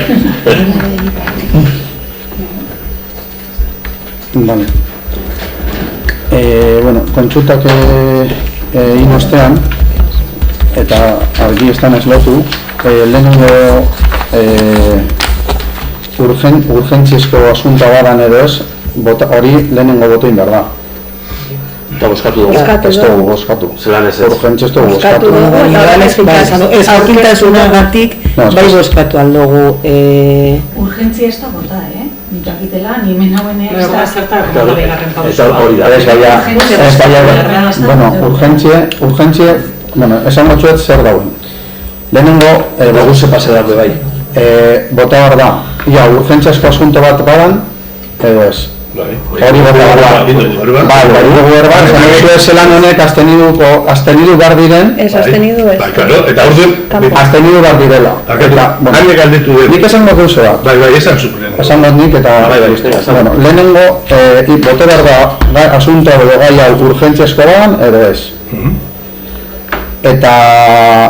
Eta paserana da, honek biek, sortu dan, opinio bat eta beste, eta ez dugu jakin inordez, eta esan duzu ganera, eta, bueno, me imagino parapetu gara, astenidun behar direla, eta hori ez da hola. Esan dugu ausente behar direla, eta hori ez da hola. Lehenengo indar gana da, no entrar en el fondo del tema, sino en la urgencia que tiene la moción. Independientemente de que el tema sea sobre esto, o sobre, no sé, o sobre la escuela pública, o sobre lo que sea. Echa un segundo, Entonces, lo que hay que hacer es no entrar en el fondo de lo que es el tema de la moción, es decir, en este caso la comisión de fiestas, sino que lo que hay que hacer es votar primero la urgencia y después ya, en todo caso, ellos se abstienen del tema porque están dentro de la comisión de fiestas. Entonces, lo que hay que hacer es votar la urgencia y ellos en la urgencia sí tienen derecho a voto. Sí tienen derecho a voto. Entonces, nuestra decisión va a ser que no es un tema urgente para tratarlo en estos momentos. Entonces, no es un tema urgente porque, bueno, la comisión de fiestas entendemos que también tiene un presupuesto y de hecho se van a hacer las fiestas este fin de semana y entendemos que no es un tema urgente para tratarlo en este pleno. Entonces, nuestros votos van a ser 5 que no a la urgencia, vosotros 5 que sí, ¿entiendo? Y con el doble voto, en este caso del que tengo yo, pues es que no vamos a aceptar el trámite de la moción. A la urgencia de la moción. Vamos, maitu duzu? Gauza bat esan gure datzut, hirugarren aldie da, mozeina bat aurkeztea, debekatzen dozkuzuela, esesko boskagaz, igotxegaz hau ez da inoiz gertatu, eta aurreko legislaturatan bez, eta honek adierazten deu alde batetik zuen gaitasun eza, eta zalantzan ipinten dugu eztabaida politikorako deko zuen gaitasune, eta beste alde batetik zuen jarrera, esaten duzu ez dala urgentea, baina guretzako bai dala garrantzitsue, eta pentsetan genu zuentzat de bai, olako gai bat tratatzea, eta ez dutxo zuela emoten behar demen garrantzia, errespetu falta bat bertan dauzen herritarrekiko, eta gurekiko bebai, ez dozkuzuelako itxiten, erabaki honegaz, mozinioa bera aurkestea bez. Eta hau beste erabaten esan da zentsuratzea da. beste kontu bet. Oitzitziko zutales, eskatu duzun tristea da, olako gai bat tratetako eta jai batzordeari 55.000 euro emoteko aurrek urtean itxiarrek eskatu zeuzela eta bere legitimidadea onartzeko osoko bilkura baten prozesu bat eskatzea kontsulta legalak iteko hau zentsuratzeko. Tristea da benetan, zuen jarrera honekiko, ustot dano gauzela ados hau beharrezkoa dela, eta benetan oso trista hartu dozuen jarrera, eta bilatzea metodo legalak ez dakit noga zindu zuen berba, trikimailuak bilatzea hau ez onartzeko eta ez tramitatzeko bez, benetan begiratzekoa dela zuen jarrera, eta herri honekiko deko zuen errespetua gaitik. Ni bekarrik pentsatu gauza bat. Hainbet biderrez egiten dire bozketak hemen plenoan, banan egin barik eta bozkatu barik, eta emoten da, eintzat batek egiten duenean gure taldeak hau edo gure taldeak bestea. Ondo. Hemen aurkeztu dena izen da urgentziaren mozioa eta iratik irakurri deu herriko jaiak antolatzen dituen eguraldion jai batzordeari babes ekonomikoa indartzea. Hori zan gaia, hori zan bozkatu behar zana urgentzia dan ala ez. Bestea da mozioa, baina hau da honetaz egingo dugu urgentziazko mozioa. Hemen jartzen dugu, claro, zuk mozio bat aurkezten dozunean, esan beharko dozu zeri buruz dan. Ez? Mozio bat, oneri buruz. Claro, segun zeri buruz dan, igual zuentzako da urgentea edo ez. Orduen, esan behar da, hau. Hau, esakeran, bagabiz esaten, herriko jaiak antolatzen dituen eguraldi ona jai batzordeari, eguraldi ona zuk zuzentzen duzun, eta zu idazkari zaren jai batzordeari, babes ekonomikoa indartzea. Diskusinoa izen da, eta hanek zabantzak jarri deu, personala falta dala, guk justifikatu dugu esanez, ez garela baliatuko horretaz, eta horrela ere gehiengoa garela, komentatu dugu, ia zuek bozkatu aldo zuen, eta esan dugu konflikto interes dagoela, zeraitik, zuek interesatuak zarrielako mozio hau urgentea dan, edo ez erabakitzeko bebai, ez bakarrik gero erabakiko dena, baizik eta hau urgentea dan, edo ez erabakitzeko. Zeraitik, parte interesatua zarielako. Orduen, uste dut guztiz ilegala dala egiten ari zarena. Zuek biok bozkatzea urgentzia honetan. Uste dut guztiz ilegala dala. Ez dakit norekin kontsultatu dozuen. Baina, uste dut, seguru nau, ilegala dala. Zezuk, aurkezten dozunia mozio bat, esan behar duzu, zeri buruz izango da. Zenik ez dakit mozio hau, aurkeztuko dugu urgentziazko mozio bat. Bueno, bai, zeri buruz. Ez? Zeri buruz. Bueno, gu kontsultakin doguz eta... Eta zu kontsultakin dozuz. Bai, ez da zurea zertan izen behar. Hau da, orduen, nik gure dutena da, prozesu guzti hau gertatu dena, aktan jasotzea, ze ez da bere, esan irakurriko, eta zu dinozu ez dala bozkatu. Bai, bozkatutzat emon da, ane... Nik ez dut emon bozkatutzat. Orduan zegaitik irakurri da mozioa. Hombre, mozioa zuk esan dozu honek, zuk bai estatu dozu honek abstenidu behar direla. Abstenidu behar direla urgentzia. Es, urgentzien ez, oza, hemen da gauze, una cosa es el tema del fondo y otra cosa es la urgencia. Urgencia, Indo gure honetan, eta irakurtzen azten zaren bian gure. Ez que bestela ez dozu itxiten irakurtzen. A ber, nik ez dute ulertu urgentzia bozkatu danik, hori ez. Eta aurreko puntu guzti bai, egun da zelan esaten dozu, nik ulertzen dut, ezin dozuela, abstenidu bazari eta nik esan dut, ez abstenidu, ausentatu esan dut nik. Hori garotan da. Bai.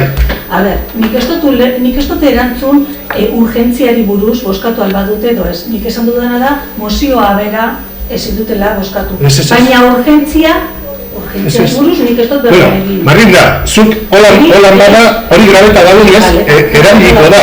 Aktan jasoko da. Erabiliko da, eta grabeta dagoenez erabiliko da. Baina zuk esan duzu izen da, baina zehatz mehatz, urgentziari buruz egon garenean, eta Jose Alfredena komentatu dana, eta Itziar eta Manuna zerana, zuk esan duzu.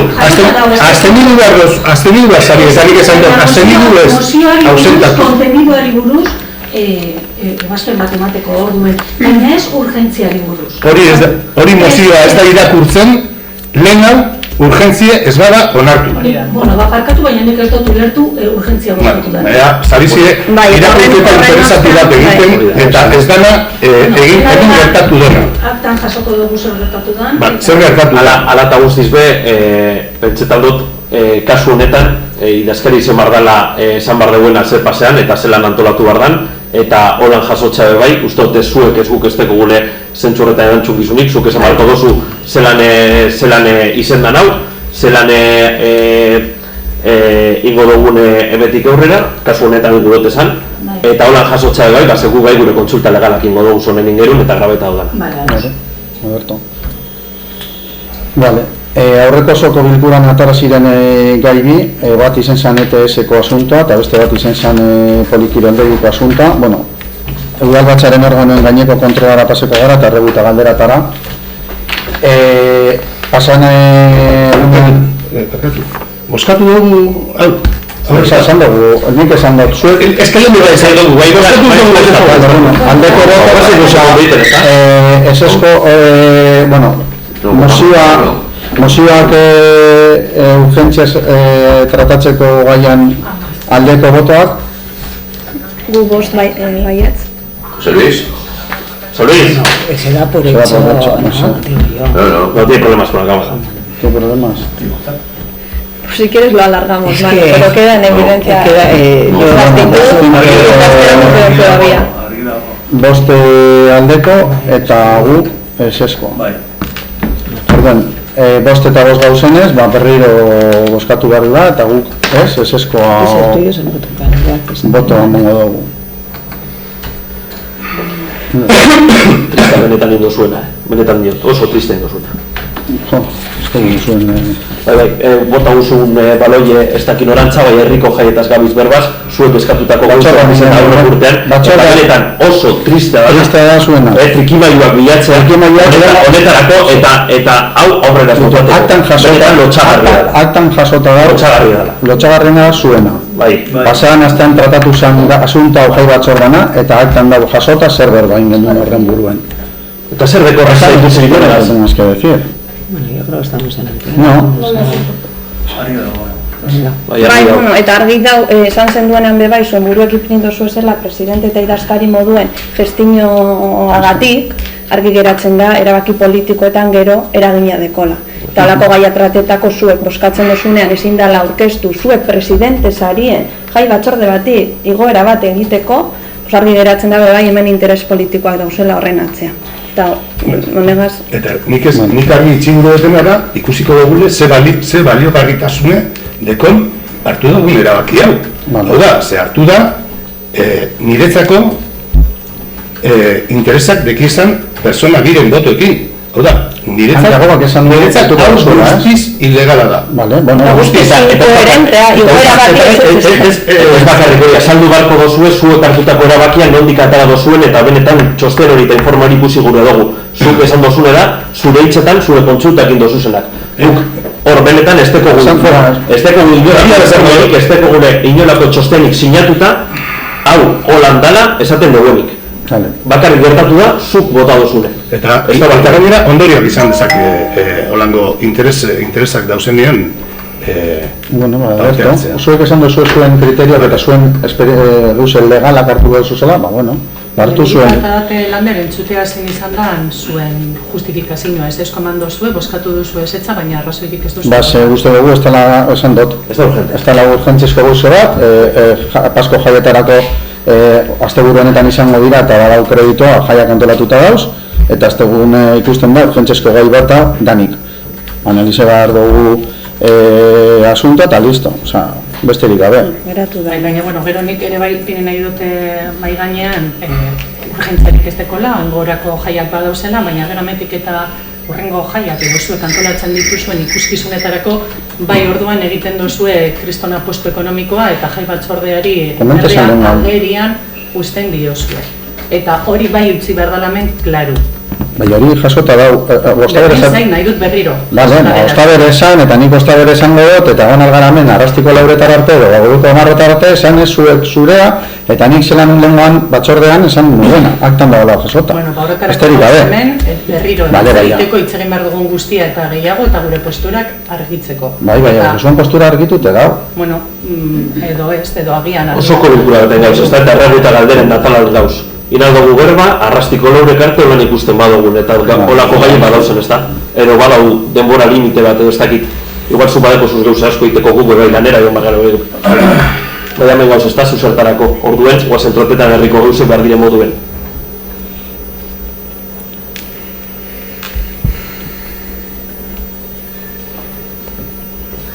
Gauza gehiago deko zu jai, o... Ez, nire partez ez. Ez. Honera buruz ez. Be atalera joango gala, udal batxaren organoen gaineko kontrola, erreguta galderatara. Sí, gauza, ja puntu honetan. Bueno, joan da saltetan ona, eta atara gara gai horregaz. Bai, partatu. Vale, pasan osoko bilkuran atan zan Jose Luis komente zegoen polideportiboan asuntoa. Ez dugu jaso handikarren formakuntza hori. Ez dakite teknikari egin demora falta ditik edo, ez dugu handikarren formazio hori eta pendiente deko guitea, beraz formazio hori iten dugunean, lehen komentu dasun moduen zuk alesan de, ingo dugu berba, edo batxar bat, edo dana dalakoa hori, zuteku zuen zalantzak edo argitzeko, bale? Eta gero atara zan ETS-eko asuntoak, bai zelan doan, ETS-az zelan da, harremanak edo, ez dugu hondikarren ez gara eurekaz batxartu, esan den duena aurreko osoko bilkuran batxartuko ginela, oraindik ez gara eurekaz batxartu, beraz ez teko geuze barririk esatek, zentzu horretan, soterramiento desbiazino edo honek asuntoak komente benduna hondikarren ez gara batxartu, ez dakit, pendiente deko batxartuta, eurekaz batxartute, telefonoz berba egiten egon naz, beste asunto batzuri buruz, bai honetarako ez gara mai baten oraindik jesarri. Eta beste asunto bi ETS-enak ziren bat, eskatu genduen zelan dauzen Mikel Saratera moten duen zuaitzak eta baitea, horretu ja baitu bai zeurien, eta gero daukagu arazo txiki bat garbiketan asuntoan. Komenta genuen zelan ETS-egaz daukagun Mikel Saratera plazan pastan dana, soterramiento eta desbioa, eta gero daukagula beste arazo bat hor dagoen zikinkeriagaz. Batezetik esaten dozkoena da, hori zikin egotaren erantzukizuna herriarena dela, eta guk brigada bat jarri behar dugula hori garbituteko. Guk gure duguna garbitzeko, eta gu ez gauz horren alde, eta hori borrokatuko dugu. Ez dugu uste gure eskumen adanik, eurek jarriko zeuriela piloto ebia o dana dalakoa garbitu alizateko, eta guk sartu behar dugula hor nahi dugun brigada, edo limpieza diaria, brigada, edo nahi dugun. Hori hartzen dugurilako zikinkeria erritik datorrela. Orden, sin más, gabiz horre abernoraino joan garen asuntoan egaz, eta, ETS-ek azkenean ezetxe, rotunduan fonte mauzten, zikeren zona batzu guk garbitu beharko dugu. Hori da esateko dekotena. ETS-eko asuntan. Eta polideportiboko asuntan, formakuntza 20 orduko formakuntza bat falta da eskula egiteko, eta lan ez gainizka gauzela, hainbat proiektu dauz kanpoan, eta ez dugu ekindentzagarik formakuntza hori egiteko. Eta, nik ez dugu, beste gaiak pasan osoko bilkuran tratatutako gaiak emoten dutaz, Bale, guk apunteta okin dugu ETS-aiti preguntetako azken baten, komentezen duen taktan nola jasota hau gero hartu dugun aktan zelan horik, mes y medio, o si vais a reunir, ¿no? Sí. No sé qué prioridad le dais a esto, pensé dugu benetan que la prioridad es limpiar las vías y el resto queda como en un proyecto aparte que algún día tomaréis, ¿no? Ez dakit guk, kasu honetan ja, ez dakit zer esan behar, askotan komente dugu zelan bateria eman garela proiektu aurrera atetako gutxako dela herri honek dekon arazorik handiena, bai urbanistikoki, bai zaratan aldetik, bai irisgarritasun aldetik, bai hirigintza aldetik, osea, ez dakit izan bat alditan esan behar dugun, lehen esan duzu adibidez, 7 proiektu deko guzela martxan, pues ez dakit proiektu hau no zertarako dugun horrena, zuek ez badeko zuen prisarik eta zuek gobernuetan baduzue, leizkigoaz, hori bakarri dugu esateko. Vale, beste galderaren bat. Nik, ez do horregaz, baina bai doa trena gazlotute, dekogun pasabidea, trenbidea pasetako gaia batara dugu askotan. Baina laban iten deu guztite dagoenean. Badakite montzala produkto bat edo zeuzerin zala hori hobetzeko, baina adibidez niri, eta badakit jenteri, baina eske justo gaur niri pasedazte, Lorizainak egon direz erregetan rotondako landarak, eta heldu nazenean horra pasora, naz jauzi, oratu nazelako barandian, bai laban pilo bat iten zeuen. Eta arriskutsu eda orduen begiratu mesez barriro. A ber, prinsipioz zein euskena eta hori izanen urtebeteko zelan da? Iraupen. Un año de iraupena edo... Baina, eske arriskutsu. Eta jente asko labantzen da eta... Enpresa horregaz egon behar gara, oin udan polikiroldegien nahi dugu apurbete baldo satan eta bebai... Bueno, baitu emoteko, piztina datoz eta horrek bebai laban iten dugu. Problemas de...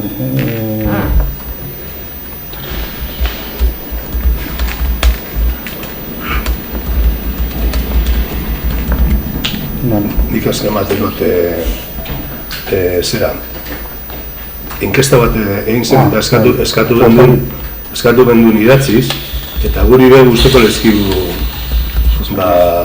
ikerketa, diru publikoaz egindako ikerketa horrek emandako emaitzak, batez be, herritarrak eta eskatzen endabizan zerbitzuak eta geuzetaz eta jakiteko, eta, bueno... Vale, bai, egia da esan gendula haitu barko negoela, ez dakiten egia da esan aurkeztu bat durien, edo ez, asierrek, kontratu ekin dako teknikari galdetuko txet, eta sartute badagoen paseko txuet. Bai, sartute da bidatziz eta preguntetan bai. Bai, ez dakiten da informe hori sartu bat duen da, edo ez. Bai, supongo hori ez. Baina, bueno, ez dakit. Esto es que baseu, nire. Vale, beste galderari? Beste nik badekot. Nik bai, baina Bota.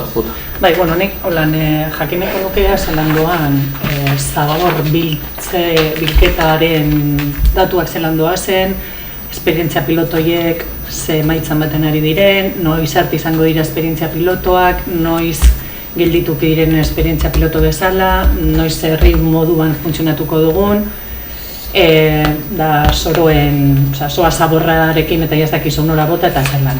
Eta, bueno, pizkat erko jendea dago horregaz nahiko kokoteraino. Fuera parte jendeak egiten duen ondo edo txarto, hori da beti jendeari botatzen zaion errua, baina, bueno, horretaz gain udaletzen moduan zelan daramazue hori. Vale. Zeratuak ditugun eta zeo zer berria egingo dozuen, ez, beste buelta bat emango diozuen, zelan dagoen egoera guzti hori. Vale, hori komentu izan gendun moduen jaso gendun diru laguntza bat Bizkaiko Foru Aldunditik estudio egiteko eta kontenedor batzuk jasotzeko. Kontenedore horrek jaso doguz, falta da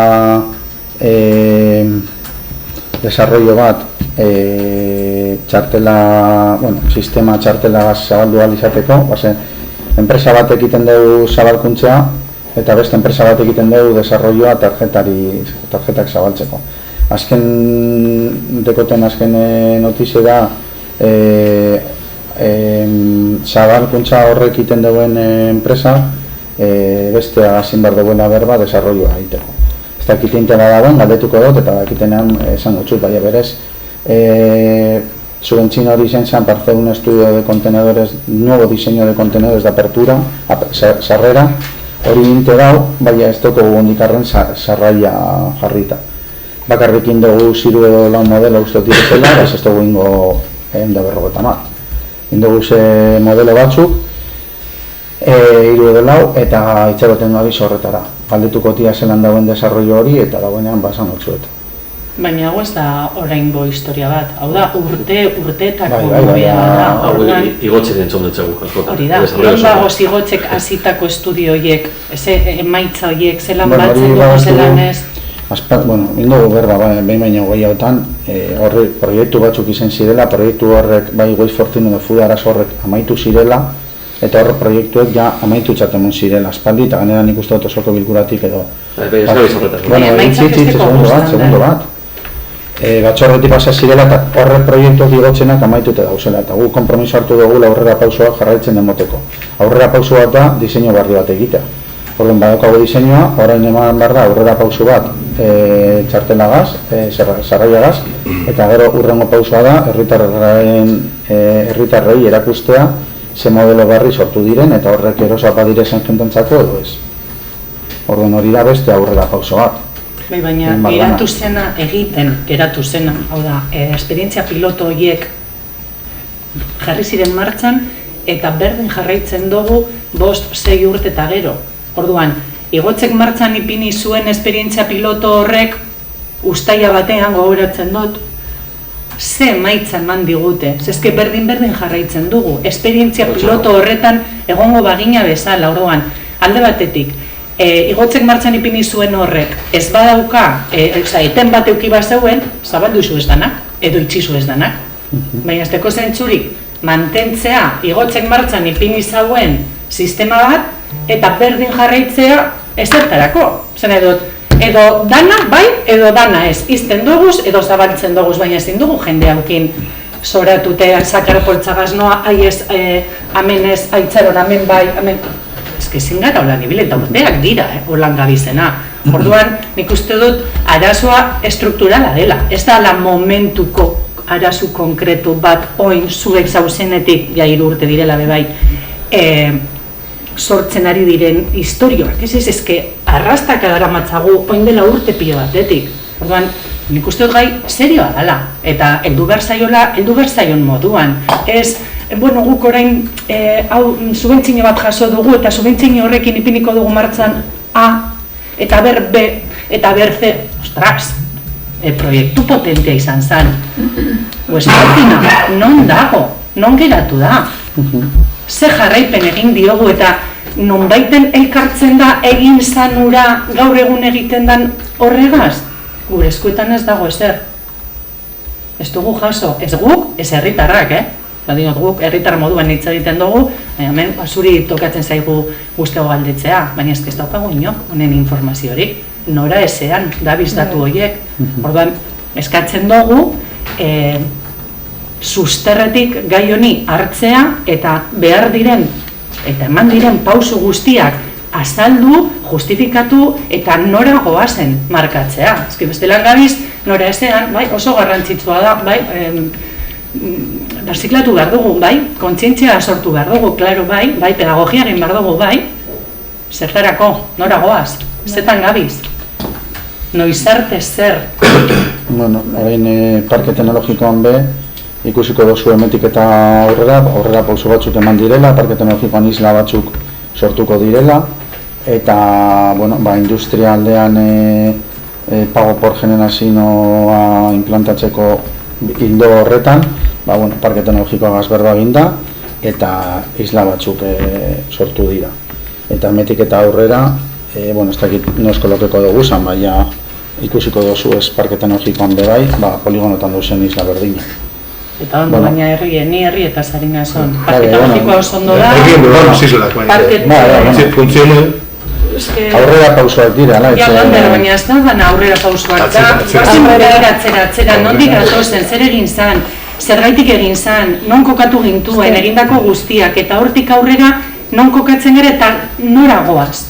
Horren perspektiba proiektua badeko gumartzan? Horren beste dirutza gastatu dauen udaletxe batek badeko hori eginda? Milioia. Niri batzutan emoten duzte sentsazioa gai honeri buruz berbaiten dugunean, hau izen dela igotzen proiektu pertsonal bat. Ze berbaiten duzuenan honeri buruz da, hori inzan, amaitu zan proiektue, on gauziten abertzer ingo dugun, pentsa gure dut, igotza alkatea zanean EAJ-ko gobernu batek erabakia hartu zeuela jarraipen bat emoteko eta benetan zentsu bategaz. Eta ez proiektu amaitu da, ez dekogu emaitzik, ez da eskuz emon, ez dakigu jaso diren, kontenedore batzuk izite dauz, beste batzuk zabalik, oinekarriko dagoz batzuk berriek, ingo dugu beste ez dakizelako dirutzan gaztue, zer da, hau gauze bat aurrekoena, hau beste bat zuena, gazteko doguz milioiak urrengoak datozenean bebaik barriro aber funtzionetan deuen, ezke moten dugu lan zatika doan puzle baten moduen eta gukulertzen dugu solako proiektuek hartzen direla benetan zentsu bategaz eta luzerako jarraipen bategaz eta ez honitzi dugu, ez du funtzionen, baina ez dakigu funtzione duen edo ez ez dekogu emaitzik. Esan duzu proiektuari amaitu zala, non dauz emaitza, ez dugu jaso. Orduan zelan baloratu dozue, oin hartu dozuen erabakia. Emaitzak ikusi dozuez, ez duzu ez ikusi, badauz, ez dauz. Ez dakit, guk ez dugu ikusi. Eta pentsetan dugu gainera beste olako inbertsio gastu, ez dakit zelan deitu, handi betiteko, gube bai gure dugu zelain gure ekarpenak eta eskubidea dekogula horretarako, ez dela erosein tontokeri, guk eta herritarrak. Eta horretan parte hartu gure dugula, eta horretarako behar dugu informazioa. Eta ez dekogu informazio horik, hau baloretako eta erabakiak hartzeko.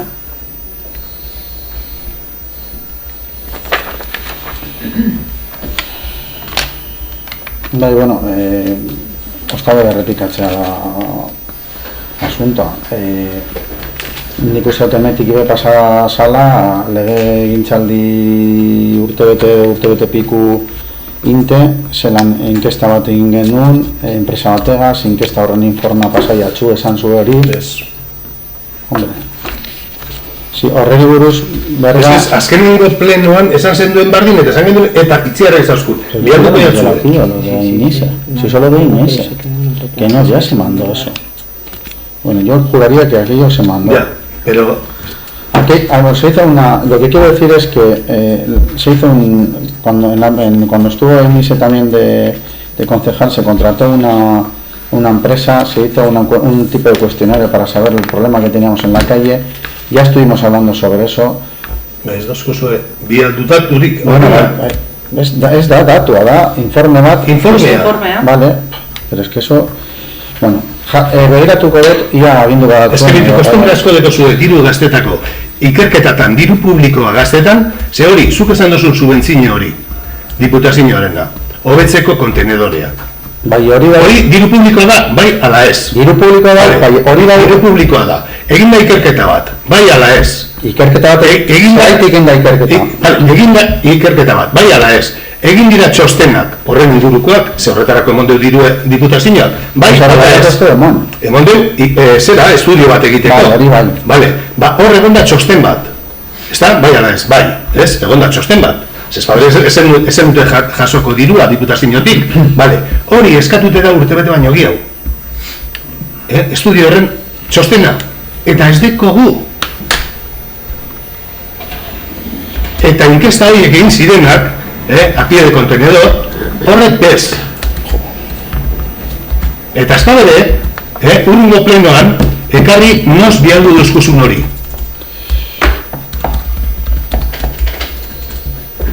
Azken finean da gai bat, dagoena herrian bolo-bolo, ez dagoela konponduta, hankaz gora dekogule historia eta herritarrei errua botatzea oso erreza dela, baina hemetik egin beharrekoak ez dira egiten egin behar diren bezala.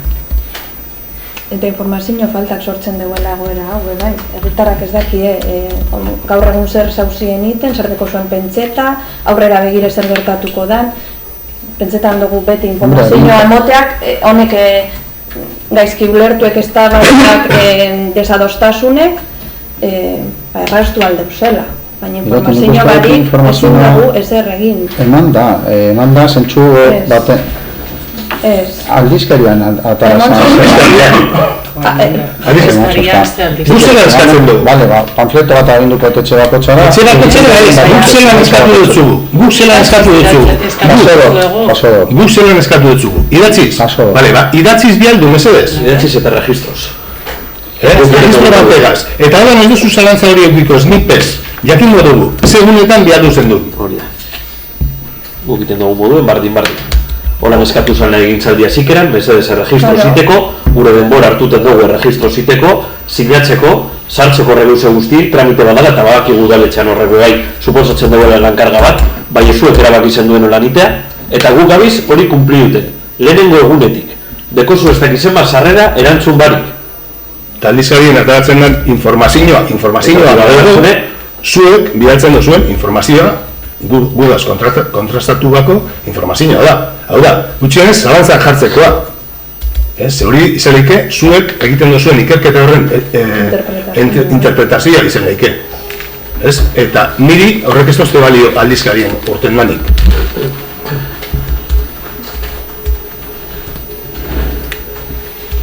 Aldizkarire bidaltzen dire geuzek, baina bidaltzen duzuez zuok. Eta ez da beti egie, ze nik atzo jaso nuen albiste bat, esaten lehenengo aldiz Zamudioko jaietan busa egongo dela, notizia nagusia. Eta resultake hirugarren aldi da. Bueno, gaitu zu enpresa horri, eta zan informazioa atara behar duenean, kontrastatea ia edo ez. Baina guzurri gala ez. Zuek egin behar duzue. Guzurri gala ez. Guk hirugarren aldi da, hiru biderrez atara dugu gure sare sozialetan, Pasko jaien ez da hori, entreviste baten hori esatea... Entreviste baten non? Hori agertzen da... Non agertzen da hori? Aikor aldizkarian, atzo? Aikor aldizkariak atara du berak gure duena. Bai? Bueno, kontrastatuko dut hori... Kontrastatu, eta hurren osoko bilkuran, ia arrazoia dugun edo esteko egun. Vale. Eta espero... Eta jakin dugu galdera birantzuten duten moduen? Ia zu datorren osoko bilkuran? Aikorrena... Dude barik, eta ekarriko dutzut... Zera, guk esan badugun informazioa hori edo ez? Hori da kontrastatu behar dozuna. Hori da kontrastatuko dutena. Vale. Nik irakurri dutena baino ez dakit modu apuntako dugu hori, eta zuk apuntu bestean eta joan begituten registro guztiek. Eta ikusko gu, ia nokdekon gehiago kontrastatuteko. Ezta? Bakotxak bere txeko lanak ingo duzteko du, inorako arazorik horiteko eta atorno osoko ikulan. Holan badan, esango dugu, lan berrolan zan. Ea zuk bardin egiten duzun. Espero. Hori espero dugu behi. No zitea. Baina, geldiro, hainbat gauze kotasen entzuteko. Eta agunero kotasuna... Ia, bale, gintzaldi emaitu errebetik. Ia, gauze bat, lantzean behin bat. Bueno, beste bat dekot. Eta uste beste gai potoro bat dala, bai. Aspaldi galdetzeko gogoekaz, egon garen gai bategaz gatoz bai. Pentsetan genduleko zuen aldetik sozial komentatuko zenduelako. Edo behintzat, egoeraren barri informatuko gintuzuelako, baina nola ez, beste behin ere. Amaikagarren aldiz gugare gaia atara bar dugunok. En diciembre se acabó el contrato de 2 lotes de jardinería de nuestro municipio y hoy, a día 21 de mayo, seguimos sin tener noticias sobre la nueva licitación. Y lo que es más triste aún, no sabemos ni si están los pliegos escritos, porque ni siquiera se ha empezado con el proceso de licitación. Lo curioso es que desde el ayuntamiento se llevan las licitaciones bastante al día. Eso creo que no podemos ponerlo en duda. Y rara vez sucede que se atrase de esta manera una licitación.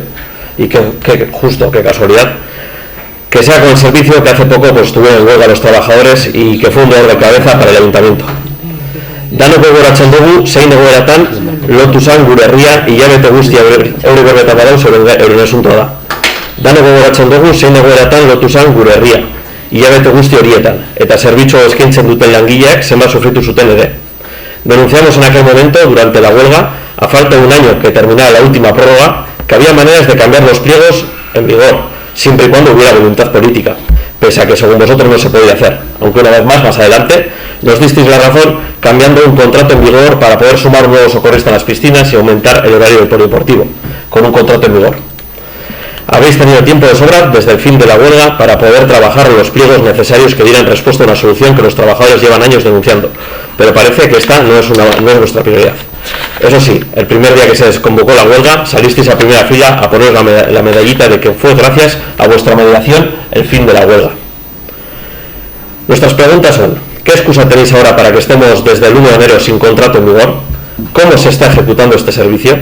¿Cómo lo estamos pagando? ¿Y a cuánto nos está saliendo? Vale, pues como comprenderás, son datos que ahora mismo no las puedo tener en la mano, cuánto estamos pagando, cuánto no, porque firmo bastantes facturas, remesas de pago, y no te puedo dar el dato de cuánto estamos pagando ahora exactamente. Esa es una de las preguntas que tenías, ¿no? Sí. Igual pasillos te subo. Vale, te paso. Sí que es trabajo por registro, también hay problema. Vale, bueno, pues por donde tú quieras que te contestará cuando se pueda. No, si lo que queremos es que nos contestes para tener información para la ciudadanía. Cuando se pueda, no, cuando se repite mucho eso de cuando se contestará cuando se pueda, así estamos luego. Creo que hay un plazo legal para responder. No. Bueno, estamos en fase de la redacción de los pliegos y bueno, esperemos que en breve tiempo podamos sacar a licitar el servicio. Nuestra pregunta es: ¿por qué se ha tardado tanto en licitar todo esto, sabiendo los problemas que teníamos, sabiendo que venía el fin de la licitación? No hay ninguna licitación que no está al día en este ayuntamiento. Pues no sé cuál es el problema, si lo puedes explicar, porque desde el fin de la huelga yo creo que ya ha habido tiempo suficiente para trabajar en ello. Básicamente pues porque y como veis se hablan de tantos temas aquí en el pleno, pues está claro que el trabajo que hay en el ayuntamiento pues es grande y bueno, pues ahora creo que no quedará mucho para rematar estos pliegos, y no se ha hecho antes pues porque no se ha podido, no es porque no se haya querido. Lógicamente todo lo que se puede hacer se está haciendo, pero ya ves que desde el área de contratación desde el área de contratación de personal ya te están diciendo que hay un montón de trabajo y que ha habido un montón de trabajo. Desde el departamento de urbanismo también lo está viendo. Entonces son cosas que se han quedado ahí, que hay que redactarlas y que estamos en fase de redacción y que en breve tiempo espero que salgan los pliegos de jardinería. Bueno, y bueno, pues que al final pues son servicios que pues ahora mismo pues están funcionando y bueno, pues que están funcionando sin contrato. Bien, pero con lo cual se están ejecutando de una manera, vamos a ponerlo con dudosa legalidad, y estaremos pagando bastante a doblón seguramente ese servicio. Y como no, vamos a recalcar que los trabajadores que estuvieron en huelga están atrasando todo lo que se supone que en estos nuevos pliegos y convenios se iban a arreglar, cosa que estamos atrasando justo la licitación que seguramente más problemas podría generar a este ayuntamiento, es la que estamos atrasando. Esto es tema de gestión, es tema de prioridad, de priorizar el trabajo del ayuntamiento, de qué pliegos hay que sacar antes o cuáles hay que trabajar antes. Creemos que nosotros, que esto era algo bastante urgente, que ha dado bastantes dolores de cabeza el servicio tanto a la ciudadanía como al ayuntamiento dentro, seguramente tú lo sepas bastante más, y que esto se está atrasando, pues es otra decisión política más y otra gestión que, como tú comentabas antes, que la gestión está siendo muy buena. Pues bueno, esto es otra evidencia más de que cuando queremos la gestión es buena y cuando no, pues no es tan buena, ¿no? No, lo mismo que te digo, yo no he dicho que mi gestión esté siendo buena, simplemente he trasladado antes que si el presupuesto municipal se amplía y hay más remanente de líquido de tesorería general año tras año, pues que no hace falta decir mucho más. Y el tema de la jardinería está claro que son pliegos que hay que sacarlo y que no haya contrato ahora mismo y que estemos ejecutando el servicio, lógicamente, igual que una cosa es evidente, la otra también es evidente, no va a ser yo quien lo niegue, pero lo que estoy diciendo es que una es fruto de todo el trabajo que tenemos acumulado, de todas las licitaciones y de todos los servicios que tenemos en este municipio. En nuestra opinión, a nosotros nos parece un poco excusa, y como ya te he adelantado, es tema de priorizar el trabajo. Sabemos esto que venía desde año y medio antes que terminó la huelga, antes de que terminara la licitación, y se tomó un acuerdo, igual que he comentado, os pusiste la medallita para decir que habéis mediado, a ver si mediáis ahora también para poder ponerle fin a esto y ponerle una solución, que también sería una buena medallita también que os podríais poner. Espero que pronto. Vale, y que se saquen esos pliegos, Torcato, es tu responsabilidad. Al final, los mayores perjudicados de todo esto son los trabajadores, que lucharon por sus derechos, que tú ayudaste supuestamente en esa negociación, no sé, cara al público, cara al pueblo, para, como ha dicho Yagoba, para poneros esa medallita, pero si eso se queda solamente en la foto, no sirve de nada. Y en lo que estamos es que esos trabajadores siguen en las mismas condiciones desde que comenzó la huelga, en las mismas. Esto se podía haber cambiado si vosotros hubieseis considerado esto una prioridad, es decir, cuidar a esos trabajadores y respetar lo que se dijo en ese acuerdo y sacar unos pliegos para que esto se lleve adelante lo más pronto posible. Y lo habéis retrasado, habrá mucho trabajo, pero esto es problema de la gestión y de las prioridades. Y si vosotros hubieseis querido que esto fuese una prioridad, al día siguiente hubieseis empezado a preparar estos pliegos y se hubiesen sacado hace bastante tiempo. Estos trabajadores estarían como deben estar, que es por lo que estuvieron en huelga, los primeros perjudicados ellos y luego los ciudadanos y las ciudadanas de Zamudio con todo lo que eso conllevó y los que se atendan. Ekarri zegoena. Eta zuen ardura da. Hori ez bada egin, zuen ardura da. Eta ez bada aurrera ataraten, zuen errua da. Vale. Galdera gehiagorik. Badikuzu gehiago? Bai. Gure partez lista. Bai, aurreko komisioan eskatu gendu nazioako likidazioa. Ez dugu jaso. Eta, bueno, horre ikusten dugu, ez nahi dugu gaukin, zen zalantzak sortzen zaizkigu, hainbat kontuagaz ez, komisioetan berren gendu modulez, gozategiko errakuntza bat, bai, errakuntza hori kontraste gure dugu, eta komisio hola lotu bintzezan, eta gure gendu zela espedienteak, eta entregatu dire. Hori, bazelan agertzen den gozategik kobratu zuela, eta birritan bezala ulertzen dugu. Kitxarra edukidu prepareta hori. Bai, tero gainan batxarretik joango nazio. Yo creo que están en igual alguien a... Neukaramen No solo los papeles que has traído tú, ¿no? Igual bi paper, joan gara batxarrerara, eta sartu nazena esan dut, me faltan dos papeles. O sea, los debajo de la otra, pero tenían que estar debajo. Bestela botzako baina aklarako txut. Egia baina hobeto igual dokumentua gazoitu dugu, batzordetan egon zan ez da, 6.000 eta piko euroren gastua, hor dagoena kamioia, soinu ekipoa eta gozategin edekon SKH de asistencia soilik. Osa, 6.500 euro horiek, anitzik da? Bueno, joliko txuete, imeietik.